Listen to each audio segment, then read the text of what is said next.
शाम होने को आ गई थी पर कासवी अभी वहीं बैठी थी। उसी वक्त अर्थ वहां से गुजर रहा था तो उसकी नज़र कासवी पर गई।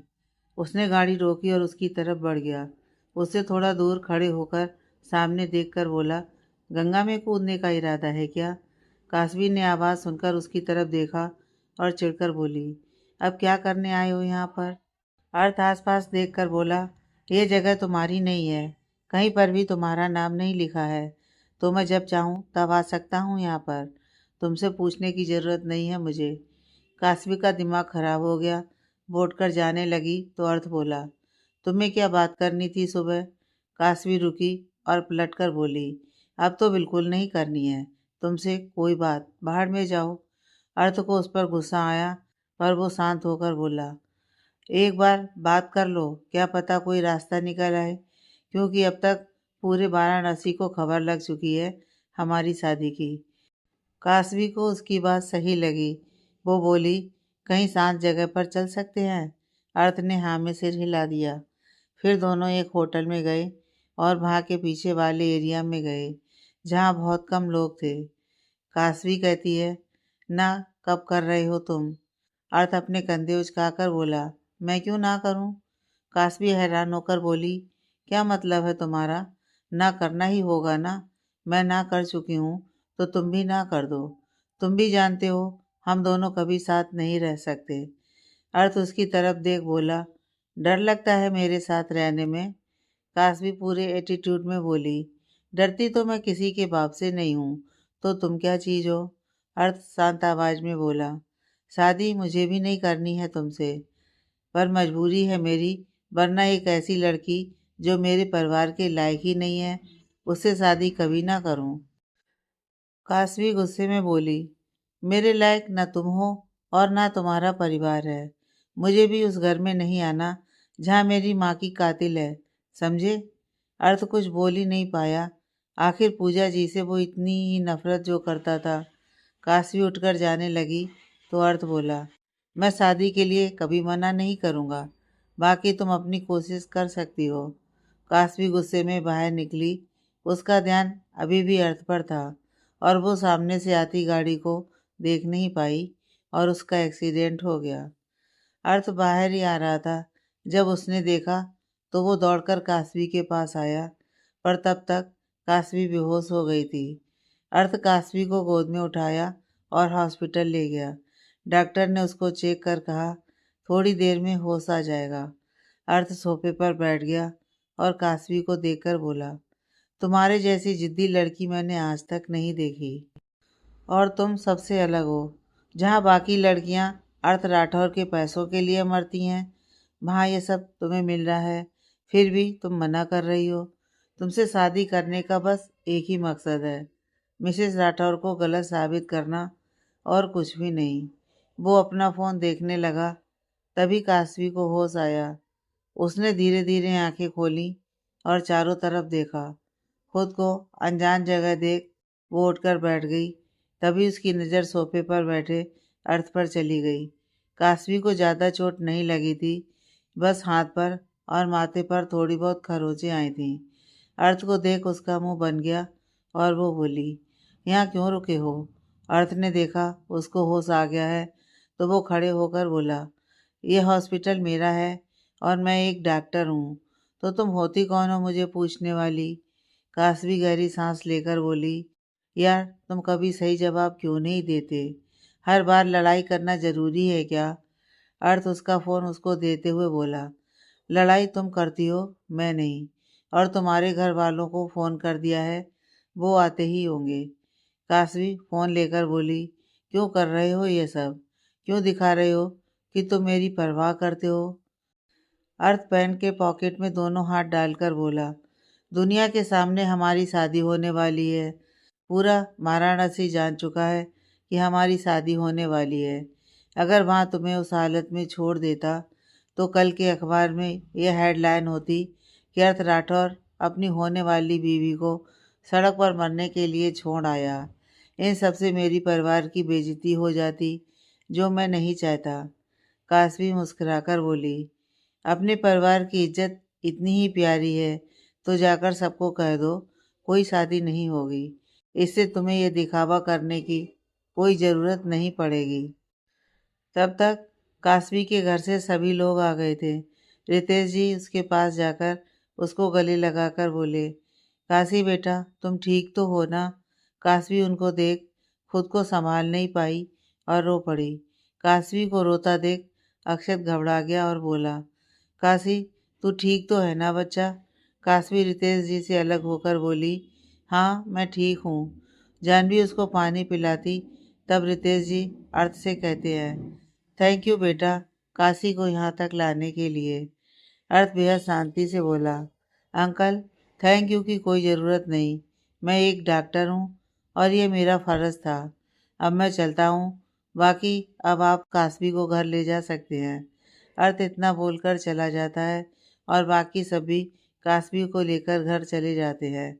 अर्थ घर आता है तो जया जी पूछती हैं, बेटा आज लेट कैसे हो गए?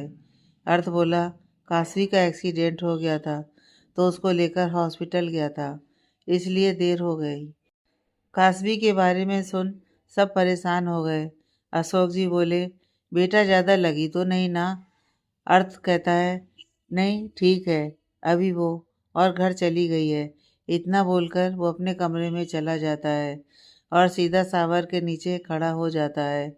आंखें बंद करते ही उसको कासवी का चेहरा नजर आता है तो वो तुरंत अपनी आंखें खोल देता है। वो अपने सीने पर हाथ रखकर बोलता है, ये इतनी तेज आखिर क्यों धड़क रहा है?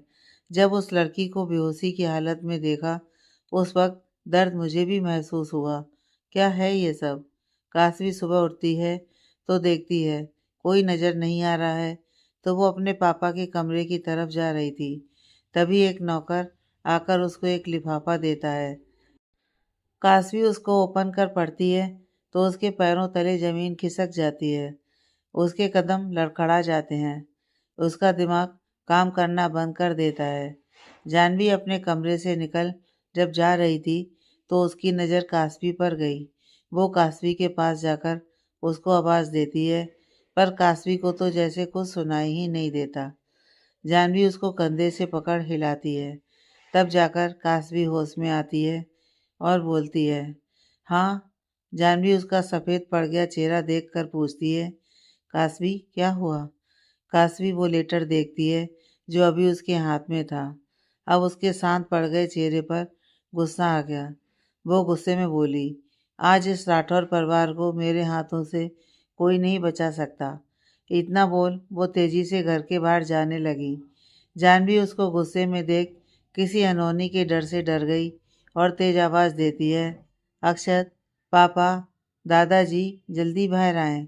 जानवी की तेज आवाज़ सुनकर तीनों परेशान होकर बाहर आते हैं।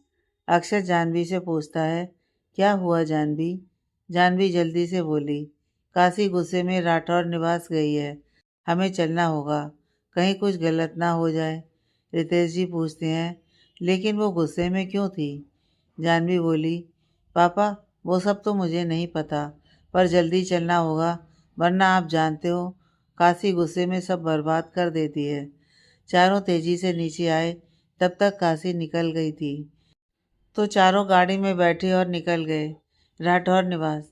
सभी लोग सुबह का नाश्ता कर रहे थे। उसी वक्त एक तेज गाड़ी के रुकने की आवाज़ अंदर तक आई। सबने एक दूसरे की तरफ देखा पर तब तक कासवी अंदर आ गई थी और तेज आवाज़ देकर बोली, अर्थ राठौर बाहर निकलो। सब लोग कासवी को देख उठकर खड़े हो गए। सभी हॉल में आए तब कासवी की नज़र पूजा जी के ऊपर गई। वो उनको देख और ज़्यादा गुस्सा हो गई। वहीं सबने कासवी को देखा जो शॉर्ट्स और क्रॉप टी शर्ट में थी और बालों का बन बनाया हुआ था। चेहरा गुस्से से लाल हो गया था। अर्थ अब तक उसकी आवाज़ सुनकर अपने कमरे से निकलकर नीचे आ गया था। कासवी को देख एक पल को वो ठहर गया पर फिर खुद को संभाल सीढ़ी के ऊपर ही खड़े होकर बोला, अब क्या लेने आई हो यहाँ पर सुबह सुबह? और आज राठौर निवास में पैर कैसे रख लिया जिससे तुम बेहद नफरत करती हो?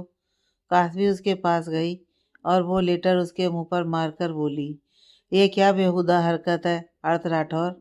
अर्थ अपने चेहरे पर से वो लेटर हाथ में पकड़ता है और कहता है, पहले तो इज्जत से बात करना सीखो।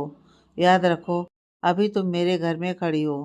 कासवी उसके सीने पर हाथ रख उसको हल्का धक्का देकर बोली, इज्जत से बात तो तब करूँगी जब मैं तुम्हारी कोई इज्जत करूँ, और आज जो हरकत तुमने की है उसके बाद तो मैं तुम्हें सिर्फ बददुआ ही दे सकती हूँ। अर्थ गुस्से में उसका हाथ पकड़ बोला, आखिर किया क्या है मैंने जो तुम सुबह सुबह यहाँ आकर इतना तमाशा कर रही हो? या फिर आदत ही है हर वक्त बिन बात के तमाशे करने की? कासवी अपना हाथ छुड़ाकर एक उंगली उसकी तरफ कर बोली, पहली ही मुलाकात में तुम्हें कहा था कभी बिना मर्जी के मेरा हाथ मत पकड़ना, वरना ठीक नहीं होगा। उस दिन जो थप्पड़ पड़ा था वो आज भी पड़ सकता है, याद रखना। और तमाशे तो तुम करते हो। ये जो लेटर भेजा है ना तुमने, ये इस बात का सबूत है कि तुम कितने गिरे हुए इंसान हो। अपने बारे में गलत सुनकर अर्थ का पारा चढ़ गया। वो चीख कर बोला, तुम होती कौन हो मुझे जज करने वाली? उसके चीखने का कासवी पर कोई असर नहीं हुआ, बल्कि वो भी चिल्लाकर बोली, कासवी सक्सेना। दोनों को इस तरह लड़ता देख सभी हैरान थे। अब तक कासवी के घर वाले भी आ गए थे। रितेश जी जल्दी से कासवी के पास जाते हैं और कहते हैं, काशी शांत हो जा, पहले बता तो सही क्यों इतना गुस्सा हो तुम? हुआ क्या है? कासवी उनकी तरफ देख अर्थ के हाथों में से लेटर लेकर उनको देती है और कहती है, पढ़ें और बताएं। अभी भी क्या मेरी शादी इस गिरे हुए इंसान से करना चाहते हैं? वहीं नीता जी और जया जी दोनों को कासवी पर गुस्सा आ रहा था, क्योंकि वो अर्थ के बारे में गलत शब्द बोल रही थी। नीता जी आगे आकर कहती हैं, कासवी, जब तक पूरा सच ना जान लो तब तक अर्थ के खिलाफ एक शब्द भी गलत मत बोलो। कासवी उनकी तरफ पलटती है और कहती है, आपका बेटा गलत है और जो हरकत की है उसके लिए तो अभी मैं कुछ बोली भी नहीं। एक बार आप सब भी सुन लीजिए उसकी हरकत। कासवी अपने पापा की तरफ देखती है तो रितेश जी हैरान नज़रों से अर्थ से पूछते हैं, ये सब तुमने किया? अर्थ को अब लगता है सही में कुछ गलत है, तो वो लेटर लेकर पढ़ता है तो उसको शॉक्ड लगता है। वहीं बाकी सब परेशान हो जाते हैं कि आखिर उसमें लिखा क्या है। अशोक जी अर्थ से कहते हैं, अर्थ क्या लिखा है उसमें? अर्थ कासवी की तरफ देखकर बोला, यह सब मैंने नहीं किया है। कोई मेरा नाम लेकर तुम्हारे साथ ये सब कर रहा है। मैं इतनी घटिया हरकत कभी नहीं कर सकता। कासवी गुस्से में उसका कॉलर पकड़कर बोली, पहले तो यह सब तमाशा करो और अब अपनी सफाई दे रहे हो, पर याद रखना सबको तुम पर भरोसा होगा पर मुझे नहीं है तुम पर भरोसा, समझे? जया जी गुस्से में आगे बढ़ी और कासवी को अपनी तरफ पलटकर गुस्से में एक थप्पड़ मार दिया। सबकी आंखें हैरानी से बड़ी हो गईं। कासवी गालों पर हाथ रख उनको देखने लगी। अर्थ को अपनी दादी पर तेज गुस्सा आया, पर क्यों वो समझ नहीं पाया। अर्थ कासवी के पास गया और उसका हाथ हटाकर देखा तो पूरा गाल लाल हो गया था। वो परी से कहता है, परी दवाई लेकर आओ। फिर वो अपनी दादी से कहता है, ये क्या हरकत थी दादी? जया जी कहती हैं, ये तेरा कॉलर पकड़ती है और कब से तुझे गलत बोल रही है, और तुम उसे कुछ कह नहीं रहे हो। अर्थ बोला, उस लेटर में जो लिखा है वो पढ़कर हर कोई ऐसे ही रिएक्ट करेगा। अक्षत वो लेटर देख जोर से पढ़ता है, कासवी सक्सेना नाजायज औलाद है। इतना पढ़ वो आगे पढ़ ही नहीं पाया। जानवी उसके हाथ से वो लेटर लेकर पढ़ती है, कासवी सक्सेना नाजायज औलाद है। रितेश सक्सेना और काशी सक्सेना को वो सड़क पर मिली थी। कासवी, तुम्हें किसी ने जन्म देते ही फेंक दिया था। न तुम्हारे खानदान का पता है और ना ही तुम्हारे रगों में किसका गंदा खून दौड़ रहा है उसका पता है। तुम एक गंदगी हो। तुम्हें तो रितेश अंकल का एहसान मानना चाहिए कि उन्होंने तुम्हें अपनाया, और तुम्हें मेरे परिवार का भी एहसान मानना चाहिए जो तुम्हें अपना रहे हैं तुम्हारी सच्चाई जानने के बाद भी। अर्थ राठौर। जानवी इतना पढ़कर चुप हो जाती है। वही सबकी नज़र अर्थ पर ठहर गई थी। कासवी अर्थ को खुद से दूर करती है और बिना कुछ बोले घर से बाहर निकल जाती है। अर्थ तुरंत उसके पीछे भागता है। अंदर मुकेश जी कहते हैं, कोई तो है जो अर्थ और कासवी की शादी नहीं होने देना चाहता। अर्थ ऐसी हरकत कर ही नहीं सकता, यह मैं अच्छे से जानता हूँ।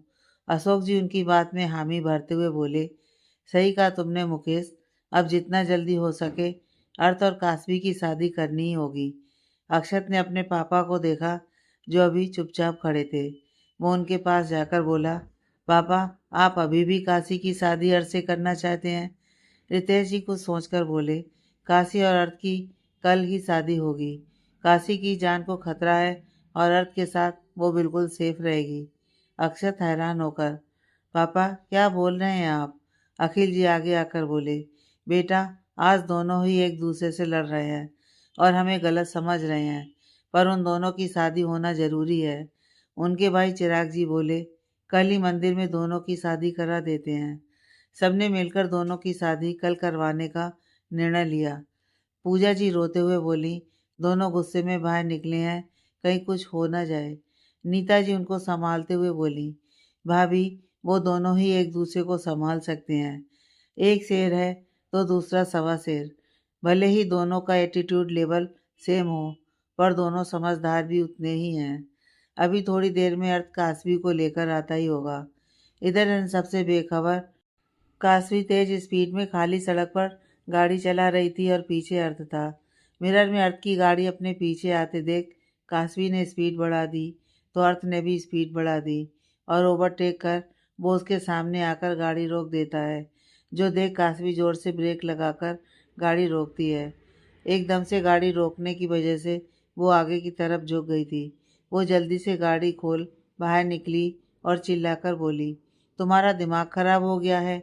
अर्थ उसके पास आकर उसके कंधे को पकड़कर बोला, दिमाग तो तुम्हारा खराब हो गया है। इतनी तेज स्पीड में गाड़ी कौन चलाता है?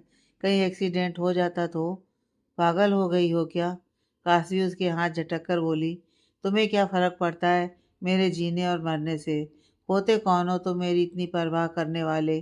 अर्थ उसकी आंखों में आंखें डालकर बोला, तुम्हारा मंगेतर हूँ, हमारी शादी होने वाली है और तुम मेरी होने वाली बीवी हो, तो तुम्हारी परवाह नहीं करूँगा तो किसकी करूँगा? अर्थ की बातें और उसकी आंखें दोनों ही आज कासवी के दिल में हल्की सी हरकत कर गए। आज कासवी की आंखें भी अर्थ के ऊपर से हट नहीं रही थीं। अर्थ उसके थोड़ा करीब आकर बोला, घर चलो, सब परेशान हो गए होंगे। कासवी उसकी आवाज़ से जैसे नींद से जागी हो। वो 2 कदम पीछे लेते हुए बोली, मैं खुद अपनी गाड़ी से आ जाऊंगी। अर्थ उसका हाथ पकड़ने के लिए आगे बढ़ा, पर उसकी कही बात याद आते ही उसने अपना हाथ पीछे खींचते हुए कहा, मेरी गाड़ी में तो तुम आओगी नहीं, तो मैं ही तुम्हारी गाड़ी में आ जाता हूँ। अर्थ ने इतना बोलकर अपनी गाड़ी साइड पर लगाकर अपने ड्राइवर को मैसेज कर दिया कि आकर गाड़ी ले जाए और फिर कासवी की गाड़ी में बैठ गया। कासवी गाड़ी चलाते हुए सोचती है, ये क्या था? मैंने अर्थ की बात मान क्यों ली? आज उसकी आंखें जो बार बार मेरी आंखों के सामने क्यों आ रही हैं? वहीं अर्थ बाहर देखते हुए सोचता है, कासवी, आखिर तुम क्या हो? क्यों तुम्हारी तरफ खिंच रहा हूँ? कम बोलने वाला अर्थ बेवजह ही तुमसे लड़ जाता है, क्यों? तुम्हें दर्द में देख दर्द मेरे सीने में होता है, क्यों? थोड़ी देर बाद कासवी पूछती है, वो लेटर सच में तुमने नहीं लिखा? अर्थ गहरी सांस लेकर बोला, मेरे महादेव की सौगंध खाकर कहता हूँ, वो मैंने नहीं किया है। इतनी गिरी हुई हरकत मैं कभी नहीं कर सकता। यह किसी की चाल है, हम दोनों की शादी ना हो इसलिए। कासवी धीरे से बोली, कहीं ये सब तुम्हारी माँ पूजा राठौर ने तो नहीं किया है ना? मतलब सब जानते हैं मैं उनसे नफरत करती हूँ, तो वो मुझे उस घर में आने से रोकने के लिए भी ये सब कर सकती हैं। अर्थ नामे सर हिलाकर बोला, नहीं, मिसेस राठौर वो नहीं कर सकती। वो खुद ही मेरी शादी तुमसे करवाना चाहती हैं, तो वो ये हरकत नहीं कर सकती। लेकिन मैं जल्दी ही सब पता लगा लूँगा। कासवी को अपना किया बिहेवियर याद आया, तो वो उससे नज़र चुराकर बोली, I am sorry for my behaviour. मुझे उस वक्त वो सब पढ़कर बहुत गुस्सा आ गया था, इसलिए मैंने वो सब कर दिया। गुस्से में मैं क्या करती हूँ और क्या बोलती हूँ मुझे भी नहीं पता होता। अर्थ हल्का सा हंसते हुए बोला, कोई बात नहीं, ऐसी बात सुनकर तो कोई भी गुस्सा हो जाए। अर्थ को हंसता देख काशी बोली, ओह, तो तुम हंसते भी हो? आज पता चला। जब से मिले हैं तब से सिर्फ लड़ते देखा है तुमको। अर्थ कुछ बोला नहीं और सामने देखने लगा। थोड़ी देर बाद दोनों राठौर निवास आ गए थे। दोनों को सही सलामत देख सबने चैन की सांस ली। रितेश जी ने काशी को गले लगा लिया। रितेश जी उसके माथे को चूमकर बोले, काशी बेटा, तुम ठीक तो हो ना? काशी हाँ में सिर हिला देती है। जया जी को अपने किए पर अफसोस होता है। वो कहती हैं, बेटा मुझे माफ़ कर दे, गुस्से में वो सब कर दिया। काशी उनकी तरफ देखती है और कहती है, कोई बात नहीं दादी, हो जाता है कभी कभी। और फिर मैं भी गुस्से में बहुत कुछ बोल गई। थोड़ी देर बाद काशवी की नज़र जैसे ही पूजा जी पर जाती है, उसको वापस से गुस्सा आने लगता है, पर वो गुस्से को शांत कर बोली, पापा अब घर चलें। रितेश जी सबकी तरफ देखते हैं और फिर काशवी का हाथ पकड़ बोले, बेटा मेरी एक बात मानेगी। काशवी समझ गई वो क्या कहना चाहते हैं। उसने अर्थ की तरफ देखा जो उसको ही देख रहा था। फिर उसने रितेश जी की तरफ देखकर कहा, यही ना कि मैं अर्थ से शादी कर लूं। रितेश जी हाँ में सिर हिला देते हैं तो काशवी नम आंखों से बोली, आखिर आप मेरी शादी राठौर परिवार में ही क्यों करना चाहते हैं, जहाँ मेरी माँ की कातिल है। पूजा जी ने अपनी आंखें बंद कर लीं, जो देख अखिल जी ने उनका हाथ पकड़ लिया। पूजा जी उसकी तरफ देखकर कहती हैं, अगर तुम्हें मेरे साथ एक छत के नीचे नहीं रहना है तो मैं इस घर से चली जाऊंगी, लेकिन तुम अर्थ से शादी करो बस। काशवी उनकी तरफ देख फीकी मुस्कान देते हुए बोली, आपके बेटे अर्थ की तरह पत्थर दिल नहीं हूँ जो आपको आपके बच्चों से और आपके परिवार से दूर कर दूँ, क्योंकि मैं जानती हूँ बिना माँ के रहना क्या होता है। अक्षत की आंखें भी नम हो गईं अपनी माँ को याद कर। रितेश जी कहते हैं, बेटा मैं जानता हूँ अर्थ तेरे लिए बिल्कुल सही लड़का है, एक बार मेरी बात मान ले। काशवी आंखें बंद कर गहरी सांस लेकर बोली, ठीक है, मैं अर्थ से शादी करने को तैयार हूँ। काशवी की हाँ सुनते ही सभी लोगों के चेहरे चमक उठे। रितेश जी ने प्यार से उसको गले लगा लिया। काशवी के चेहरे पर कोई भाव नहीं थे, पर वो कुछ तो सोचकर ये सब कर रही थी। अर्थ की नज़र एक बार भी उसके चेहरे से नहीं हटी थी। वो उसके शांत चेहरे को देख सोचता है, शादी के लिए हाँ बोला तुमने, जरूर कुछ तो चल रहा है तुम्हारे मन में। इतना तो समझ चुका हूँ, जिस तरह से तुम मेरे परिवार से नफरत करती हो, उस हिसाब से जीना मुश्किल करने वाली हो तुम सबका, और सबसे ज़्यादा मेरा। पता नहीं अब क्या करोगी तुम। काशवी ने अर्थ की तरफ देखा और फिर सबकी तरफ देखने लगी। जया जी खुश होकर नीता जी से कहती हैं, नीता आरती की थाल लेकर आओ और दोनों की आरती उतार दो, किसी की नज़र ना लगे। नीता जी उनकी बात मानकर आरती की थाल लेकर आई। फिर काशवी से कहती हैं, बेटा अर्थ के पास बैठ जाओ। काशवी उठकर अर्थ के पास बैठ जाती है। फिर नीता जी दोनों को तिलक लगाकर दोनों की आरती उतारती हैं। उसके बाद चिराग जी कहते हैं, जब दोनों मान ही गए हैं तो शादी मंदिर में क्यों करनी, सारी रस्म के साथ करते हैं ना। उनकी बात पर जया जी बोली, सही कहा चिराग ने, शादी सभी रस्म के साथ ही होगी। सभी लोग शादी के बारे में बात करने लगे तो अर्थ उठकर अपने कमरे में चला गया। काशवी भी उसके पीछे गई। अर्थ को जब किसी के होने की आहट हुई तो उसने पलटकर देखा। काशवी को अपने कमरे में देख वो कुछ पल को हैरान हुआ, पर फिर बोला, तुमने हाँ क्यों बोली। काशवी उसकी तरफ बढ़ते हुए बोली, क्योंकि तुम डरपोक निकले। तुमने परिवार की इज्जत की खातिर मुझसे शादी करने के लिए तैयार हो गए, ये जानते हुए कि हम एक दूसरे के साथ खुश नहीं रह सकते। मैंने अपनी तरफ से पूरी कोशिश की, तुम्हारी तरह पहले ही हार नहीं मान ली, पर जब कोई मेरी बात नहीं माना तो हाँ करनी पड़ी। अर्थ गहरी सांस लेकर बोला, कुछ वक्त दो, सब ठीक हो जाएगा। और तुमसे शादी मैंने परिवार की इज्जत के लिए तो की ही है, पर साथ में कुछ और भी वजह है मेरी, जो मैं तुम्हें नहीं बता सकता। काशवी उसके सामने हाथ की घड़ी बनाकर खड़ी हो गई और बोली, कितने वक्त में सब ठीक होगा बोलो। अर्थ अपना चेहरा दूसरी तरफ कर बोला, ये मुझे नहीं पता कितना वक्त लगेगा, लेकिन एक बात याद रखना, मेरी शादी कोई गुड़िया का खेल नहीं है। मैं जानता हूँ तुमने मिसेस राठौर को सज़ा दिलवाने के लिए हाँ बोली है और फिर अपना काम कर इस रिश्ते को ख़त्म कर दोगी, पर ऐसा नहीं होगा। मेरे लिए शादी एक पवित्र बंधन है जो मैं मरते दम तक निभाकर रहूँगा। काशवी उसकी बात पर हंसते हुए बोली, शादी मेरे लिए भी कोई खेल नहीं है और इस रिश्ते को मैं भी कभी ख़त्म नहीं करूँगी, क्योंकि जानती हूँ ये रिश्ता ख़त्म किया तो मेरे पापा टूट जाएंगे, लेकिन ना मिसेस राठौर को सज़ा होकर रहेगी।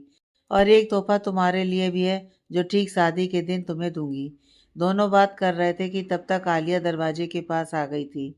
उसने काशवी को जब अर्थ के कमरे में देखा तो हैरान रह गई, क्योंकि अर्थ किसी को भी अपने कमरे में नहीं आने देता। आलिया अंदर आने को हुई तो अर्थ बोला, वहीं पर रुक जाओ, तुम जानती हो मुझे नहीं पसंद कोई मेरे कमरे में आए। आलिया को गुस्सा तो बहुत आता है, पर वो शांत होकर बोली, जब कास्वी आ सकती है तो मैं क्यों नहीं। अर्थ, और हम तो बचपन के दोस्त हैं, और तुम जानते हो मैं तुमसे कितना प्यार करती हूँ, तो तुम शादी कैसे कर सकते हो। कास्मी ने चौंक कर आलिया और अर्थ की तरफ बारी बारी से देखा।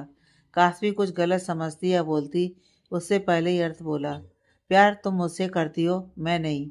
मैंने तुम्हें कभी उस नज़र से देखा ही नहीं। और रही बात कास्मी की यहाँ होने की, तो कास्मी मेरी होने वाली बीवी है, तो मेरे कमरे पर उसका पूरा हक है। आलिया की आंखों में आंसू आ गए। वहीं कास्मी तो जैसे जम गई थी अर्थ की आखिरी लाइन सुनकर कि, और रही बात कास्मी की यहाँ होने की, तो कास्मी मेरी होने वाली बीवी है, तो मेरे कमरे पर उसका पूरा हक है। आलिया ने गुस्से भरी नज़र कास्मी पर डालते हुए कहा, आखिर क्या है इस कास्मी में जो मुझ में नहीं है। अरे इसे तो तुम्हारी पसंद नापसंद का कुछ पता नहीं है, पर मुझे सब कुछ पता है तुम्हारे बारे में, और इसकी तरह बदतमीज भी नहीं हूँ। अर्थ मुस्कुराकर बोला, तुम्हारी तरह बेशर्म नहीं है वो। बचपन से मैंने तुम्हें कहा है मुझसे दूर रहो, मैं तुमसे प्यार नहीं करता, पर तुम हर वक्त बेशर्म की तरह मेरे पीछे लगी रही। हाँ, अगर जो ये तुम दावा कर रही हो मुझसे प्यार करने का, यह सच्चा होता तो जरूर एक बार सोचता, पर तुम्हें राठौर परिवार का सरनेम, पैसा और पावर चाहिए। ऐसी लड़की से मैं भी कभी शादी नहीं करूँगा। कास्मी बदतमीज है, पर जो बोलती है और जो करती है वो सामने से करती है। आलिया से अब और अपनी बेइज्जती बर्दाश्त नहीं हुई और वो वहाँ से चली गई। उसके जाने के बाद अर्थ ने कास्मी को देखा, जो अभी उसकी तरफ ही देख रही थी। अर्थ ने अपने हाथों से घड़ी निकालते हुए कहा, अगर ऐसे ही देखती रही तो कहीं मुझसे प्यार ना हो जाए मिस कास्मी सक्सेना। कास्मी उसकी आवाज़ से होश में आई और उसकी बात सुनकर फिर वही अपने गुस्सैल अंदाज में बोली, तुमसे प्यार तो मेरी जूती भी ना करे। इतना बोलकर वो बाहर निकल गई तो अर्थ हंसते हुए बेड पर बैठ गया और बोला, पागल है पूरी की पूरी। एक पल में शांत तो दूसरे ही पल में ज्वालामुखी बन जाती है, और पता नहीं अब शादी के दिन तोहफे के रूप में कौन सा झटका देगी ये। आगे की कहानी नेक्स्ट पार्ट में।